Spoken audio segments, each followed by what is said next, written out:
Olá, boa noite. Meu nome é Rodolfo, como ele falou. E já deram para notar que eu sou brasileiro, né? Eu sou brasileiro do pior tipo. E existe o pior tipo, é o carioca. Então, se eu falar muito rápido e ficar difícil de entender, só sinaliza que eu tento recuperar e falar um pouco mais devagar. Mas carioca, depois que engata a quinta marcha, ele tem que ser avisado que está muito veloz. Queria agradecer a Lígia, que está lá dentro. Está lá pela oportunidade. Muito obrigado. E dizer que o Centro Espírita aqui tem o mesmo cheiro, como eu te falei, do Centro Espírita que praticamente eu nasci. E isso é critério de escolha, pelo menos para mim. Bom, o tema de hoje é o perdão, mas uma abordagem um pouco mais ativa sobre esse tema. E nesse viés, com essa intenção de dar essa abordagem um pouco mais ativa, eu já peço desculpa de forma antecipada se vier a tocar algumas feridas individuais. Eu digo feridas individuais porque é um tema um tanto quanto pungente e que forçosamente a gente vai ter que falar de mágoas e cada um acaba fazendo plasmando a própria dificuldade. Mas sabe de uma coisa, o ouvido que primeiro escuta é aquele que mais precisa. E o ouvido que primeiro escuta é de quem fala. Então, o mais difícil do que vocês ouvir sou eu quando eu acabo dizendo. Alguns momentos quase que parece falso, por tamanha dificuldade de exercer o que eu vou falar. Bom, a abordagem que a gente vai dar aqui hoje é o perdão nesse viés ativo e, forçosamente, um desdobramento do processo de causa e efeito.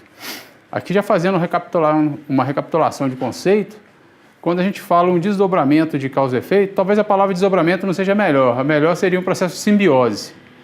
Quando eu digo causa e efeito, porque o processo de causa e efeito pressupõe inicialmente um viés de arrependimento, formação de culpa, ressarcimento, reparação e a finalização, que é sentir em si a dor causada em outro.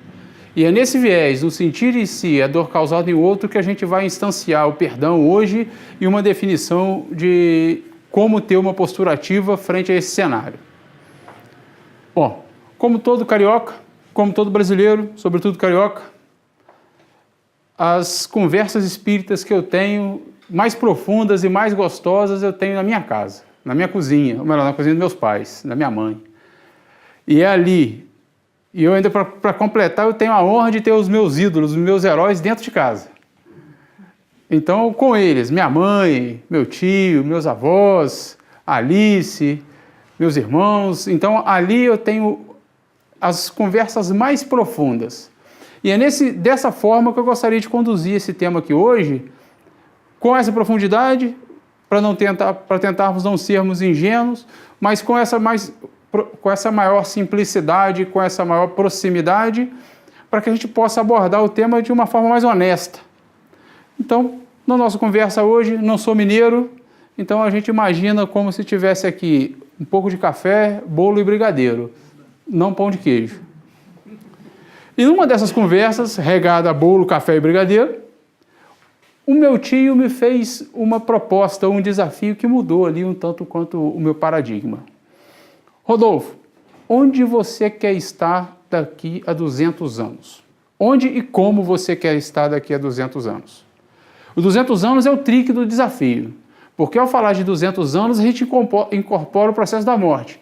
Não é desencarnação, desencarnação é para espírito evoluído, eu morro. Sei que depois tem vida, etc e tal, eu morro. Eu digo isso porque eu tenho medo, tá? É só por isso. Desencarnação é para quem já entendeu e aceitou. Eu tenho medo, então eu morro.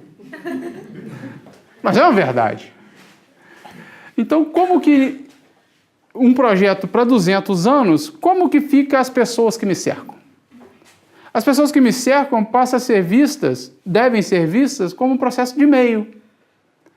As situações que ficam ao nosso redor são os meios que a vida tem de trazer até nós os desafios que temos que passar.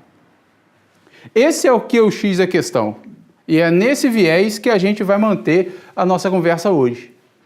Tendo as coisas, as pessoas, as experiências como meio, mas sem perder de vista o foco, que é um processo, o encarar ativo o processo do perdão, ou melhor dizendo, o encarar de forma ativa o processo de esvaziamento da mágoa. E nesse viés, a gente vai comendo pelas beiradas até chegar no meio do pirão e não se queimar.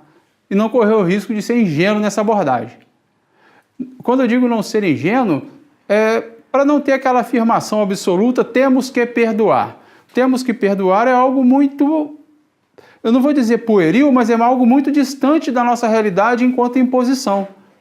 Entre o perdão e a situação que a gente tem hoje, a gente tem um processo para ser cumprido. E é em relação a esse processo e como é a proposta espírita desse processo que a gente vai tratar hoje. Enquanto espiritismo, a gente vai usar a base Kardec, óbvio, complementado aí por Emmanuel e algumas passagens de Paulo que também estão no Evangelho. E enquanto viés psicológico, que não deixa de ser uma abordagem psicológica, Jung e na interface com o espiritismo, Joana de Ângeles. Não é minha área. Então, se por acaso o conceito psicológico ficar um pouco raso, chama minha atenção. Mas também não é o meu desejo que fique raso. Mas não é minha área de atuação padrão. No capítulo 10 do Evangelho segundo o Espiritismo, Paulo de Tarso, ou melhor, a gente tem dois textos, no item 14 e no item 15. No item 14 a gente tem um texto de Simeão, que é um texto que engrandece o processo do perdão. É um texto bonito, profundo, mas é um texto etéreo. Quando eu digo etéreo, é de quinta essenciada. E tem um segundo texto, que é o apóstolo prático. Esse é o apelido que eu dou. O apóstolo dos gentios, a forma como ele se posicionou e é conhecido. Paulo de Tarso. Onde ele nos diz que quando a gente perdoa um amigo, a gente dá ao amigo uma segunda chance. Mas quando a gente perdoa um desconhecido, nós nos damos uma segunda chance.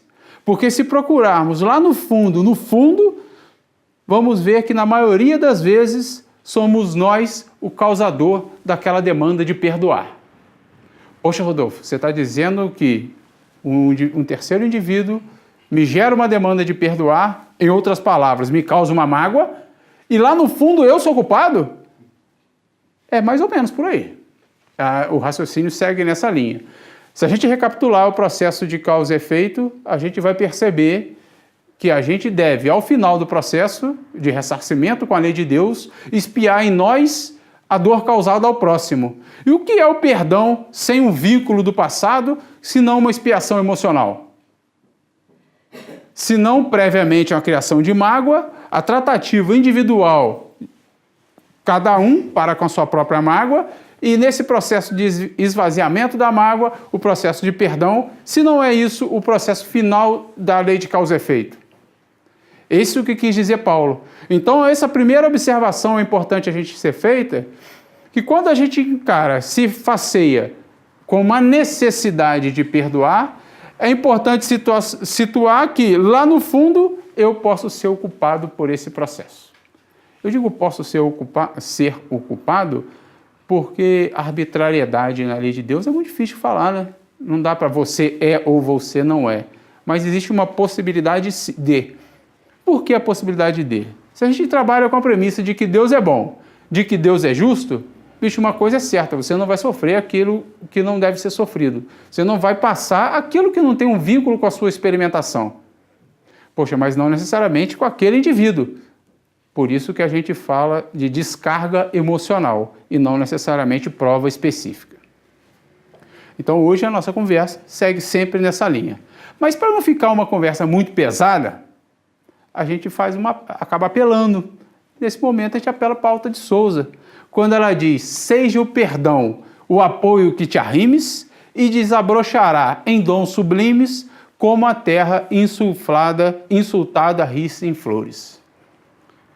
E já deixando o clima um pouquinho mais leve, dentro do Evangelho do Segundo Espiritismo tem lá a máxima, somente nos arroubos da caridade encontra a alma ventura e consolação.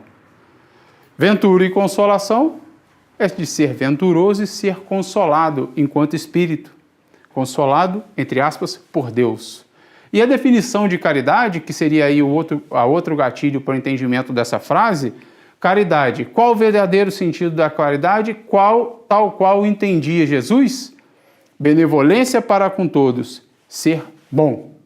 Indulgências para com as imperfeições do outro.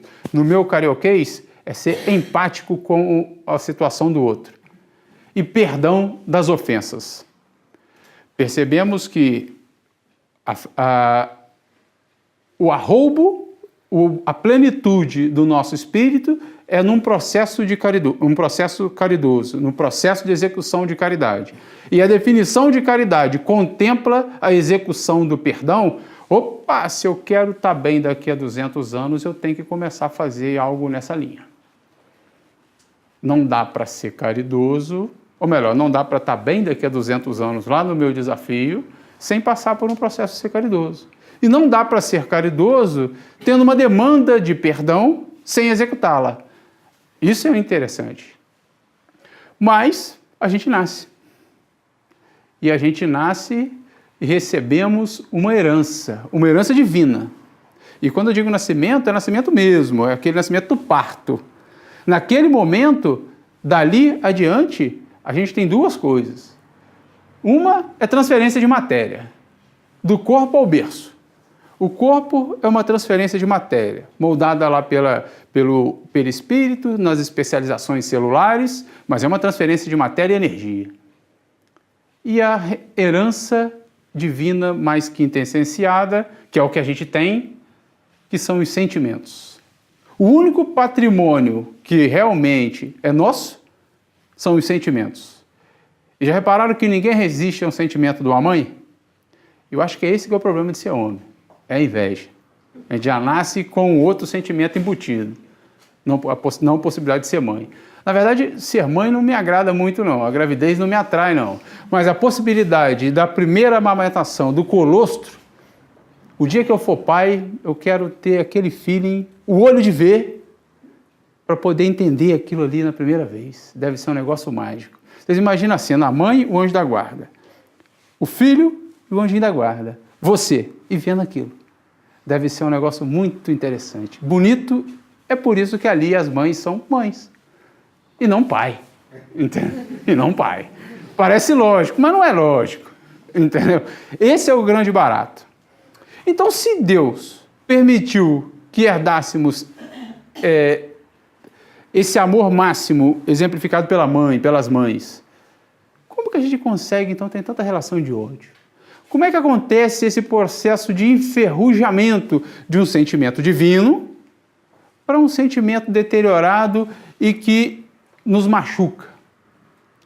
O amor, a gente tem N casos, pode adoecer e virar ódio. Quantas pessoas aqui não se unem pelo amor e acabam se separando por um processo de violência? Seja física, seja psicológica, etc. Eu não estou dizendo só de casal afetivos, não. Eu estou dizendo entre amigos. Não precisa ser um homem ou mulher. Pode ser entre amigos. Não é essa a questão. Se unem por uma afinidade absoluta, cuidam mal dessa relação e se separam. Isso chega a ser um tanto quanto estranho esse processo, mas acontece. É tão estranho e ao mesmo tempo acontece tanto. E já repararam que quando se separa, quando tem essa ruptura, e fica uma mágoa? Óbvio, não faz sentido, né? Mas já repararam também que só tem a capacidade de magoar quem nos é íntimo? Você atravessa a rua, é assaltado, aquele indivíduo que te assaltou tem a capacidade até de te matar. Ele pode te matar, mas ele pode não necessariamente te magoar. E isso faz uma diferença brutal no entendimento. Somente quem nos é íntimo tem a capacidade de nos magoar grandiosamente. Eu brigo que eu tenho 5 irmãos, mas 3 são mais novos, 2 são mais velhos. Esses 2 mais velhos, obviamente, convivem mais comigo por conta da idade. Esses 2 irmãos têm, como simples alfinete, a capacidade de me machucar. São grandes amigos, isso não acontece, mas tem essa capacidade porque não conhece profundamente. A minha avó, então, nem se fala. Então, nesse viés, a intimidade traz a reboque uma potência para a mágoa absoluta. Mas já pararam para pensar o porquê? Esse que é o grande barato. Aquela máxima que é na família que se ganha o jogo da vida, vem desse processo. Porque se necessitamos de intimidade, ou melhor, se a mágoa necessita de intimidade para ser criada, e intimidade não se ganha numa encarnação, não. Então, e a gente precisa perceber que já existe N encarnações que esse grupo, por exemplo, é formado, que vem, ora um magoa, ora outro é magoado. Na prática, temos relações antigas àqueles que nos são afeitos, que temos afeição profunda, que temos uma intimidade profunda. O grande problema nesse processo todo é que quando o outro nos conhece demais, na mesma proporção ele tem a potência de nos magoar. E como já disse Joana de Ângeles, a mágoa, a semelhança do ácido que corrói a superfície na qual se encontra, a mágoa desgasta pouco a pouco as peças delicadas das engrenagens orgânicas do homem, destrambelhando-lhe os equipamentos muito delicados da organização psíquica. Em outras palavras, a mágoa é conselheira impiedosa e artesã de males cujos efeitos são desastrosos. E por que nos magoamos? Esse é o grande X da questão. Quando a gente nasce, a gente tem um processo, uma inteligência latente formada.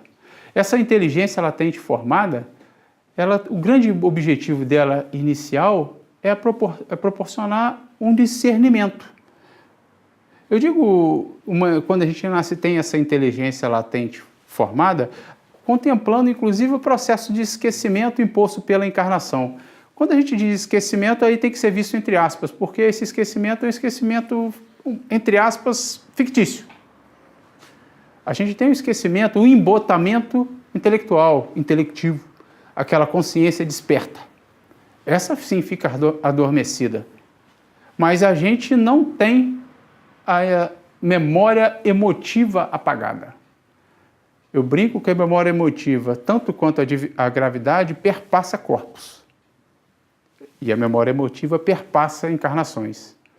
Quantos de nós aqui já não chegou no lugar, está lá naquele lugar, entra alguém, fulano? Não sei nem o nome, mas não fui com a cara. Não é verdade? Eu acredito que isso já tenha acontecido com todos. Isso é um processo de afinidade. Não estou dizendo que a gente não gosta de fulano ou de beltrano, mas que isso é uma demonstração já de arestas a apagar, digamos assim. Então, ao nascer, a gente ganha esse grau de inteligência inicial para fazer esse processo de discernimento. E quando eu digo fazer esse processo de discernimento, é entender um processo de formação de ilusão, endeusamento individual e desilusão. Isso aqui é um X da questão importante, é algo para a gente chamar a atenção de forma muito criteriosa. Quando a gente tem os nossos relacionamentos, seja ele qual for, nas nossas intimidades, criamos ilusões sobre esse cenário. Quando eu digo ilusões, são ilusões mesmos. É uma expectativa criada em cima de um comportamento do outro que o outro não tem para entregar. Se o outro repete um comportamento todo dia semelhante, por regra, qual é o que ele vai fazer no dia seguinte? A mesma coisa. Não estou dizendo que eu estou jogando, entre aspas, no erro do outro. Mas não dá para contar que aquilo ali vai sair um indivíduo vai sair de um processo de água para o vinho. Tem um processo a ser percorrido. A natureza evolutiva tem esse conceito de evolução, não dá saltos. E, de repente, a gente percebe o processo vem a desilusão. E você sabe o que dói no processo da desilusão? Que lá no fundo, a gente sabia. Quando recupera a inteligência original e analisa todo aquele cenário, a gente sabia. A expectativa foi criada de forma indevida. E por que a gente sabia? Não é vitimismo, mas já pararam para pensar, já se colocar na situação do outro? E aqui é o X da questão para o processo de entendimento do perdão, enquanto uma postura ativa é um processo escolhido. O processo empático ao erro do outro. Quando eu digo empático, não é simpático, tá? Não é concordar com o erro do outro. Mas, usando um português bem claro, é calçar o sapato do outro. E perceber que naquela situação poderíamos fazer algo muito pior, ou muito mais grave. E quando a gente percebe isso, a gente sai de um cenário de vitimismo e passa a entrar num cenário de compreensão. E o cenário de compreensão não diminui o erro do outro, porque o erro do outro, o outro vai ter que arcar com as consequências dele. Mas ao você situar o erro do outro numa instância, num perfil, num pacote que lhe cabe, você diminui não a gravidade, mas diminui o poder destruidor, digamos assim, as consequências que você está sofrendo. E o interessante é que quando isso acontece um processo de esvaziamento da mágoa. Felizmente, não é intencional ou não intencional. Quando isso acontece, o seu coração murcha. Ainda bem, aquele banho de mágoa, de fel, diminui. O balde esvazia e a gente fica melhor. E é esse o processo, essa é a proposta de abordagem quando a gente tem o conhecimento do processo do perdão, como se dá. Aqui que é o X da questão. E nós não somos juízes da lei de Deus. A lei de Deus vai agir sobre cada um de igual forma. De forma justa e, como é que eu posso dizer? Justa e equilibrada. Dando a cada um o seu quinhão de pagamento, o seu quinhão de requisição e o seu quinhão de bonificação. Foi perguntado a Jesus, pelos seus apóstolos, se eu não estou enganado foi por Pedro, mestre, quantas vezes eu devo perdoar? E foi lá dito 70 vezes, 7 vezes cada pecado, etc. Vocês já pararam para pensar e fazer uma inversão? Não é cada 70 vezes, 7 vezes que eu devo perdoar. São 70 vezes, 7 vezes que o outro tem que perdoar a mim. Isso é muito importante porque nos tira de uma situação de passividade e nos coloca como partícipe ativo do processo. Se pararmos para analisar cada um individualmente, cada um olhando para si, vamos perceber que somos muito mais demandantes de perdão do que de ser perdoado. Ou melhor, demandantes de perdão, de ser perdoado, do que perdoar. Na bondade infinita de Deus, estamos de pé hoje por uma misericórdia. E não por uma nossa capacidade de levantar. Porque nesse processo de amolecimento do coração, amolecimento do sentimento, ainda somos muito infantis. Dependemos de respostas do outro para que a gente entregue alguma coisa. Ao passo que na justiça de Deus, a gente recebe e entrega de forma simbiótica e constante. Outro ponto interessante para a gente frisar nisso é que o direito de censura sobre o erro do outro é proporcional ao nosso viés de elevação moral. Se somos infantis no processo do perdão, ou seja, se temos dificuldade em fazer nos colocar no lugar do outro, esvaziar a mágoa e assim criar o processo ativo do perdão, como fazer essa cobrança de forma absoluta? Se somos tão demandantes, por que não conseguimos entregar? Esse é o viés injusto da nossa postura, o viés egoísta da nossa postura. Certa vez, foi questionado a Gandhi, falar de Gandhi, falar de perdão é algo que é quase que a mesma coisa. E foi mais ou menos assim, estava numa entrevista, viraram para ele, ô Gandhi, você perdoa os ingleses? Ele fez aquele instantes de silêncio, né? Porque foi difícil, né? Não é uma situação fácil a relação Índia, sobretudo com Gandhi, e os ingleses. E ele perdoou. Mas sabe como aquilo sai pela obrigação? Eu vou gerar o processo ativo? Perdoo. Tempos depois, em outra entrevista, outros repórteres perguntaram, ô Gandhi, você perdoa os ingleses? Perdoou, sim, senhor. Já foi mais natural. Tempos depois, ô Gandhi, você perdoa os ingleses? Ele já olhou torto pro cara. Perdoou, pô. Meus irmãos, perdoou sim. E numa quarta vez, ô Gandhi, você perdoa os ingleses? Fez outro silêncio. Mas Gandhi, você perdoa ou não perdoa os ingleses? Não, eu não perdoo os ingleses. E aquilo foi uma comoção. Mas N outras vezes você me disse que perdoava. Para eu perdoar os ingleses, eu ainda tenho que ver na atitude deles algo que me agrediu. Hoje, eu vejo a atitude deles como a única coisa que eles podiam me entregar. E a mudança de perspectiva mostra todo o processo sendo feito. No início, uma definição, uma decisão ativa, um processo empático com a situação do outro, até um entendimento pleno de que o outro não poderia te fazer diferente, ele só tinha aquilo. E é onde é o que a gente comentou anteriormente da ilusão e da desilusão. Ilusão nossa é esperar que o nosso companheiro vai ser um santo. Ele não vai. Aqui não é o lugar para isso. Mas como a gente vai encarar essas dificuldades?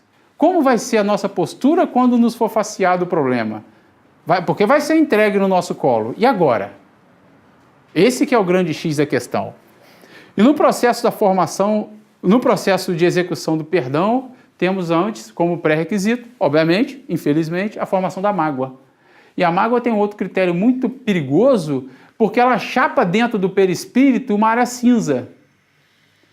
E ao chapar dentro do perispírito uma área cinza, o que acontece com o corpo e a relação perispírito?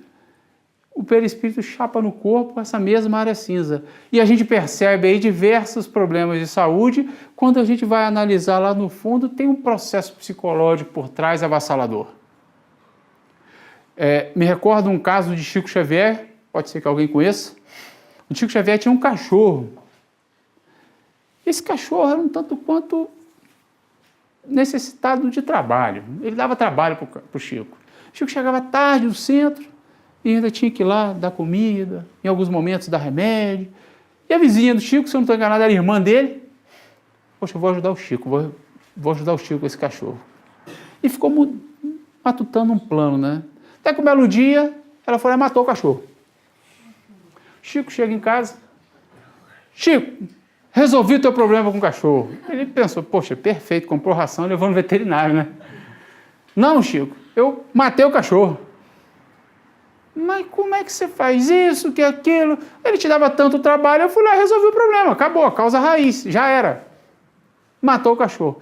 Só que aquilo gerou no Chico uma mágoa tão profunda que um belo dia, ele voltando para casa, Emmanuel materializa para ele. Fala, Chico, essa mágoa que está no seu peito está dificultando a nossa aproximação para o trabalho. A gente precisa resolver isso. Mas, Emmanuel, como é que eu vou resolver isso? Procura a sua vizinha e vê o que ela mais precisa. Tá, e aí? E aí você vai dar a ela. Mas, Emmanuel, ela matou meu cachorro, eu vou ter que dar um presente? A lógica está um pouco diferente. Chico, não sou eu que falo. A ordem é de Maria. Tudo bem, se é de Maria, eu vou lá e cumpro. E ele, dito e feito, procurou, foi lá, descobriu que a vizinha estava precisando de uma máquina de costura. Mas não é aquela máquina de costura pequenininha, não. É aquelas poderosas de antigamente, que era quase meio quarto. Parece até que está montando um ateliê profissional, né? Ele foi lá, comprou aquilo, parcelou e não sei quantas vezes. Se Chico estivesse vivo hoje, ele estava pagando carnê até hoje. Entendeu? Porque ele ganhava pouco, coitado. E no dia que ele entregou, quando ele entregou a máquina a ela, saiu dela um raio magnético no coração dele. E naquele momento desfez todo o processo cinza, impeditivo do trabalho que estava situado ali. E naquele momento ele entendeu qual era o poder do perdão. E esse foi o grande ensinamento dessa vigência para ela. E nós? Onde é que a gente está aqui? Nascemos no mesmo grupo. Concorda? De forma geral, somos um grupo afins. Nem que seja o ponto em comum essa casa espírita. Mas, cada um na sua peculiaridade, nascemos no mesmo grupo familiar. Entendemos que temos comprometimentos comuns e muitas das vezes, na maioria das vezes, caímos juntos. E em alguns casos, grandes casos, nós fomos responsáveis pela queda. Dessa forma, temos uma evolução feita aos tropeços. Somos algozes e vítimas em diversas situações. E por que a gente não consegue ir para frente? Para piorar a situação, para deixar o fardo mais complicado, Deus nos impõe, como presente, ainda bem, um esquecimento fatorial. Vocês já repararam se a gente não esquecesse, bicho? Se eu não esquecesse quem foi meu irmão que tem um poder de uma agulhinha me desestruturar, se todos nós lembrássemos, os manicômios estavam cheios, porque a gente iria nos defrontar verdadeiramente e não iríamos dar conta. Esse que é o X da questão. A gente não ia dar conta se lembrasse de tudo. Então, se temos ali o nosso laboratório, por que a gente vai para frente? Por que não gerar esse processo empático frente ao equívoco do outro? Novamente, se nos colocarmos no lugar do outro e percebermos que ali faríamos muitas vezes pior. Esse é o desafio. Certa vez, Paulo, num momento muito angustiante da vida dele, ele já tinha feito o processo do deserto, estava em Tarso, se eu não estou enganado, e ele saiu para caminhar, né? Na época não tinha televisão, nem internet, então as pessoas caminhavam e meditavam. Não é para o Facebook. Então ele saiu para caminhar, e nesse processo ele foi se aquietando, se acalmando, a tarde foi chegando, e a tarde naquela região ali de Israel, Palestina, de uma forma geral, ela tem um vermelho, que não chega a ser o vermelho africano, que é mais vermelho, é um vermelho mais amarelado, que é sedutor ao olhar.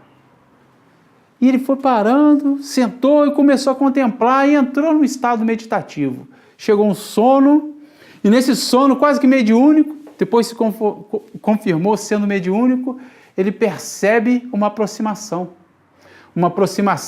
de Abigail. Não tem quando um amado reconhece o outro quase que pelo cheiro, está chegando? Abigail foi o grande amor da vida de Paulo. Amor esse que não conseguiu se consumar.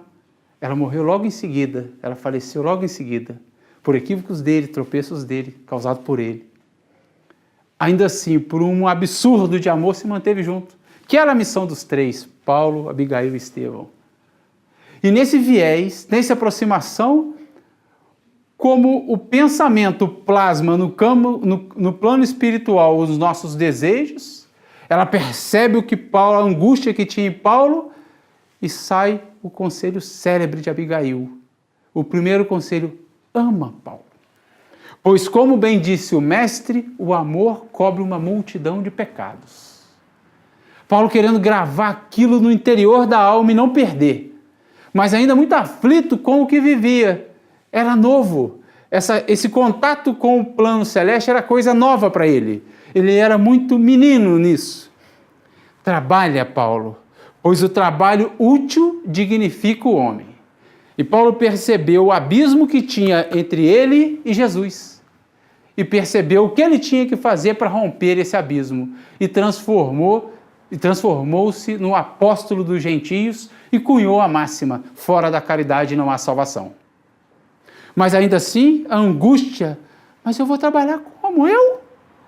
O perseguidor? Aquela angústia vem à tona. Espera, Paulo. Guarde seu coração em paz e continue a tarefa. Como disse Emmanuel, o tempo não respeita as obras feitas sem o seu devido concurso. E Paulo tatua aquilo no DNA, grava aquilo no íntimo da alma, no coração para pôr em prática. E Abigail começa a se afastar. O tempo fechar, mas Paulo se agiganta de novo, se atordoa de novo, e Abigail complementa: perdoa, Paulo, pois quem perdoa se liberta. Rompe a corrente que une o agredido e o agressor. Esvazia o repositório da alma de mágoa, que adoece e segue firme com o Mestre Jesus. Nesse momento, só me resta reafirmar o desafio que foi feito para mim e eu passo a todos. Aonde vocês pretendem e como vocês pretendem estar daqui a 200 anos. Muito obrigado.